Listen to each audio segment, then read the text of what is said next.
Motor وے police sector اوتھل کے مقام پر inspector general motor وے police انعام غنی کی ہدایت پر پورے ملک میں عید الفطر میں روڈ استعمال کرنے والے مسافروں کے ساتھ انہوں نے عید منائی۔ اس سلسلے میں additional I G south region Inkisar Khan اور D I G west zone Javed Ali Mehr کی ہدایت پر اور سیکٹر کمانڈر اجمل خان کھوسو کی زیر نگرانی سیکٹر اوتھل میں عید الفطر کے موقع پر روڈ استعمال کرنے والوں کے ساتھ عید کی خوشیاں منائی گئیں، جبکہ عید کے دن موٹر وے پولیس سیکٹر اوتھل کے افسران نے ٹول پلازا ہب اور اوتھل میں آر سی ڈی ہائی وے پر روڈ یوزرز میں مٹھائی اور تحائف بھی تقسیم کیے گئے اور اس کے ساتھ ساتھ محفوظ سفر کے بارے میں سفر کرنے والوں کو بریفنگ دی گئی، جبکہ سیکٹر اوتھل میں روڈ استعمال کرنے والے لوگوں نے موٹر وے کے اس اقدام کو بہت سراہا اور موٹر وے پولیس کی روڈ پر اس طرح سے محبت اور دوستی کو خراج تحسین بھی پیش کیا۔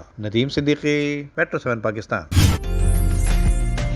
عمدہ میں پکائیں اور جی بھر کے کھائیں۔